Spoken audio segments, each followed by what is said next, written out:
जों साफ्रोमबो बर' रायजो राजाफ्राबो जोंबो हाथियार लानांसिगौ जोङो सोरबा बेंगलि सोरबा बांगालफोर गुबुनफ्राबो होनगोन जे जोंखौबो दोनदो जोंबो बिटिसिनि आवगायनिफ्रायनो दङ नैबे भिडिअआ दासो लाइभ रिसेन्ट लादों जों ओरैबायदि इम्पर्टेन्ट बर' रायजो राजाफोरनि थाखाय मोनब्रै मोनबासो टपिक बर'नि सेजोबनायावनो थांबाय लिडारफ्रा खेर दंना गैया मिथिया खिन्थु साफ्रोमबो बर' रायजो राजाया नायनानै लानाया गाहाम नायग्रोजोब गोजोननाय थाबाय दिनै जोङो बिसेस मोनसे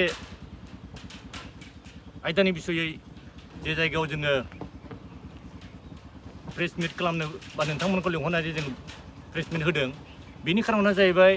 दाख्लैसो 4 तारिखआव बिटिसि सरकारा होनाय केबिनेट डिसिसन लानानै गरखाफोरनो गरखा सार्टिफिकेट होनाय नेपालिफोरनो गरखा सार्टिफिकेट होनाय बिनि सायाव जोङो गोबां जोङो साननांगौ जानानै फैदों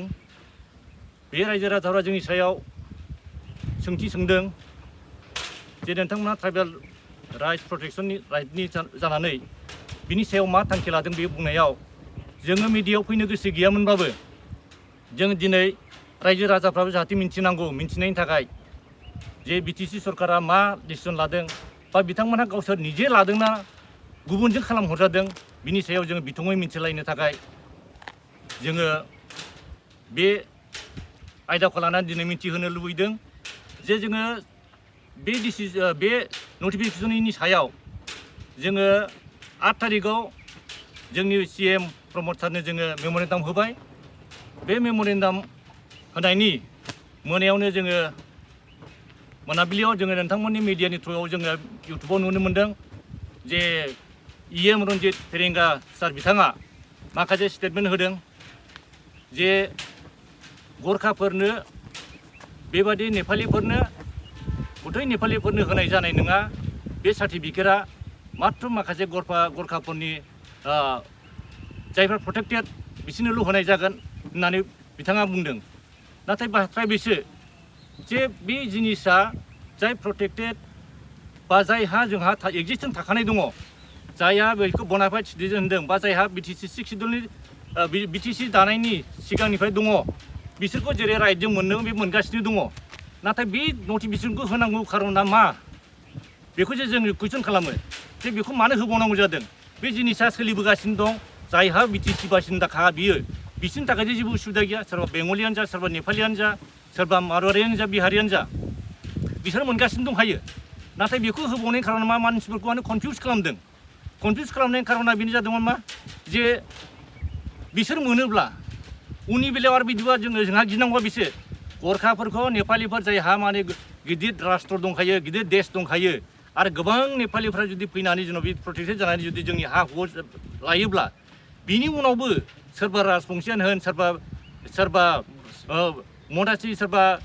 गुबुनफ्राबो होनगोन जे जोंबो बाहायनो बासिन्दाखा जोंनोबो बेबायदि प्रटेक्सन नांगौ प्रटेक्टेड नांगौ होननानै दिनै जों कुइसन खालामो नेपालिफोरनो मानो प्रटेक्सन नांगौ बिसोरो जे मोननांगौ मोन्थायखौ मोनगासिनो दंखायो बिटिसियावबो बे एखे मोन्थायखौ मोनगासिनो दंखायो नाथाय बिटिसि 6 शिड्युला जाहैबाय जोंनि बर'नि थैजों बाहाय प्रटेक्सन गैला हाजार बर'नि जोहोलावजोफोरनि बिमा बिफा जोंनि फंबाय बिनानावफोरनि थैजों बानायनाय बे बिटिसि 6 शिड्युला BLT सुथिजों जानानै जों 6 शिड्युल बानायनो हाबाय बेनि थाखायनो जोङो जेल' ट्राइबेल बेल्ट ब्लक दंखायो आसाम लेन्ड एन्ड रुल एक्टआव बे ट्राइबेल बेल्ट ब्लकआवनो बेनिफ्राय गोख्रोंसिन खालामबावनानै बे 6 शिड्युलखौ होनाय जादों बिटिसिनो माने बर'फोरनो स्पेसियेलि बर'फोरनि थाखाय 6 शिड्युल बियो कार्बि आंलंआव कार्बिफोरनि थाखाय डिमा हासावआव डिमाफोरनि थाखाय गार' हिल्सआव मेघालयआव गार'फोरनि थाखाय बेबायदि दङ गार' खासिफोरनि थाखाय बेबायदि गावबागाव जाथिनि थाखाय मोनसे होनाय दा दिनै जों बुंनो हागौ दिनै बेवहाय जाय अरुणाचल बादि बिसोर माने 6 शिड्युल बिफिनदों जाय मणिपुर गावसोरनि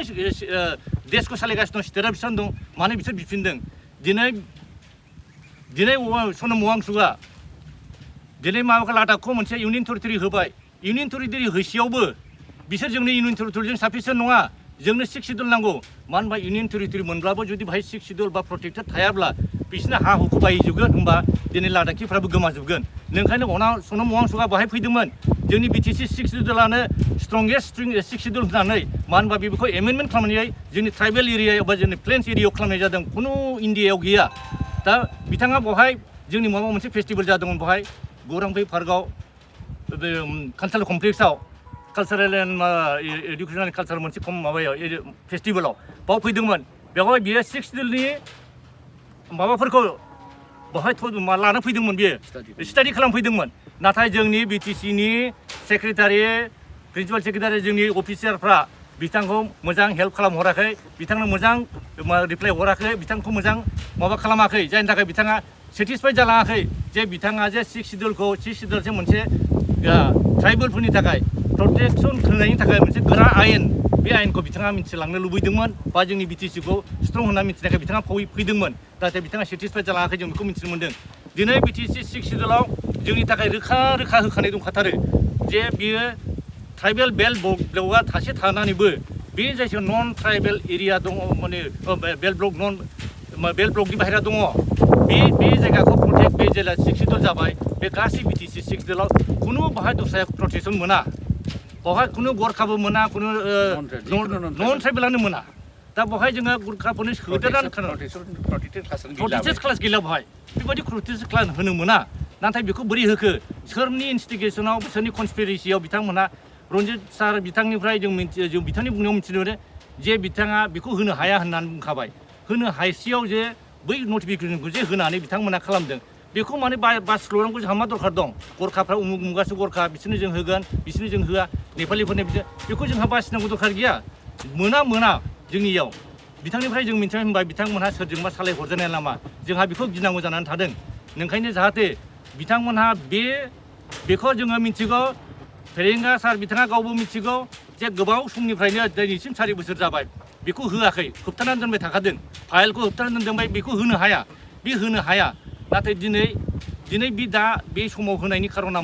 मानो होदों होनो हाया होननानै मिथिखानानैसेयावबो मानो होदों नै बेहाय जोंहा कुइसन थादों बेनिखायनो जाहाथे बे जिनिसखौ खालामा मानो होनबा बे जिनिसखौ खालामोब्ला जोंनि थाखाय गिथावना जागोन बेनिखायनो जों बे 6 सिडुलखौ बासायना लाखिनायाव बर'लेण्ड 6 सिडुल बर'फोरनि थाखाय 6 सिडुल बे 6 सिडुलखौ जों बासायना लाखिनायाव जोङो कमप्रमाइज खालामा बिथांमोनहा जाहाथे कमप्रमाइज खालामनाङा बिथांमोनहा बे सार्टिफिकेट होनायखौ बिथांमोनहा बातिल खालामनांगौ बेखौ बिथांमोनहा उइथड्र खालामनांगौ आरो खुनु जाथिनो जोङो 6 सिडुल एरियायाव होनो हाया जायनि थाखाय जोङो बेखौ आयेनजोंबाबो जों थांगोन ओंखायनो जों साफ्रोमबो बर' रायजो राजाफ्राबो जोंबो हाथियार लानांसिगौ बेनो जे हाथियार होनबा बे नङा जे जोङो AK-47 गुलि बारुद हाथियार नङा नाथाय जों कलमनि आयेननि हाथियार जोंहा गोरा हाथियार दंखायो बे BTC 6 सिडुलानो गोरा हाथियार जोंनि थाखाय बेवहाय नांनो थाखाय बयबो संगठनफ्रा फै जायनि थाखाय जों बुंदों जे बेखौ जोङो नांगोन आरो बे हाथियारजों जोङो दावहा नांगोन आरो बेवहाय जोङो खुनु गुबुन हारिफोरखौ जों बे जायगायाव जोंनि मानोबा जोंहा जेबो उफाय गैया जोङो दिनै खारै भुटान बर्डार सेरावल'सो जोङो गुबुनफोरबायदि जोंहा गोबां दस्रा देश थानाय दस्रा रायजो थानाय जोंहा बेबायदि गैया जों बहा थानो जोङो सोरबा बेंगलि सोरबा बांगालफोर बा सोरबा नेपालिफोरखौ जों रिकुवेस्ट खालामनांगौसो जोंखौ अनदो जोंखौबो थांनो हो जे जोङो 6 सिडुलाव जों जख्रबसेल' बर'फोर बेवहायल' जों थांनानै थानो थाखाय जोंनो हो जोंखौ मानो उल्थां फाल्थां दिनै जोंनि कनस्टिटिउसनखौ मानो उलट पलट खालामनो नागिरदों जोंनि 6 सिडुलखौ मानो उल्थां फाल्थां माने सेर खालामनो नागिरदों बिनि थाखाय जों बयबो सांग्रां जानांगौ बेनिखायनो आङो खावलायो जों बयबो जाहाथे बिनि सायाव सांग्रां थायो आरो जोंनि दैदेनगिरिफ्रा जाहाथे बेखौ मावा जोङो प्रमद सारखौ फेरेंगा सार बिथांमोनखौ जों रिकुवेस्ट खालामो जाहाथे जोंनि बे हानि सायाव 6 सिडुलनि सायाव जों रायजो सेपारेट स्टेट मोनाबाबो जोंनि ट्राइबेल बेल्ट ब्लकआल' बे जोंनि बे 6 सिडुला जाहाथे थांनानै थायो 6 सिडुलखौ जों रैखा खालामनानै लाखिनो हायो बेनो जोंनि रायजो बेहायनो जों गोजोननाय मोनगोन नङाब्ला जोंनि बे 6 सिडुलाव जोंनि गामियाव जुदि जों गुबुन हारिफोरखौ सोनानै लायोब्ला बे जोंनि थाखाय गिख्रंथाव जागोन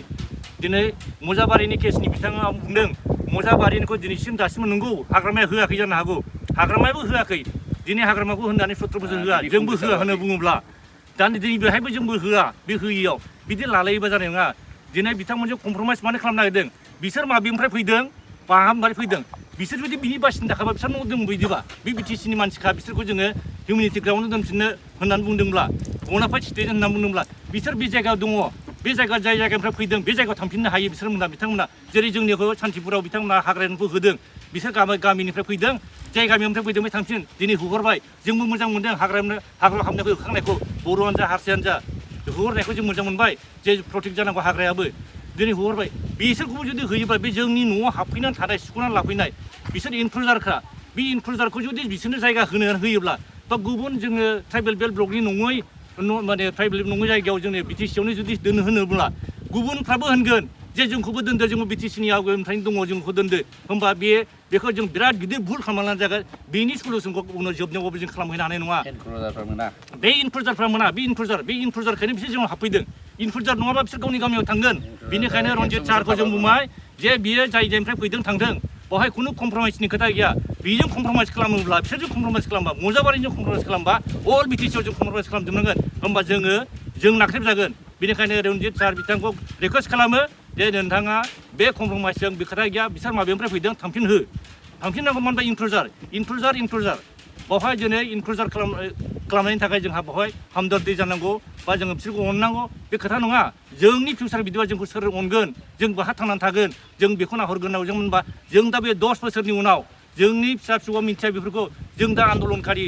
पिरियडआव मोननायखाय जों बेखौ मिथिगौ नाथाय उननि बेलानिया जेब्ला मिथिया नोंसोरना नै आवगायनि लिडारफ्रानो आवगायनि दैदेनगिरिफ्रा जेबो खालामलाङाखै बेबायदि बिदिखासो होमबा जों मा जाहैगोन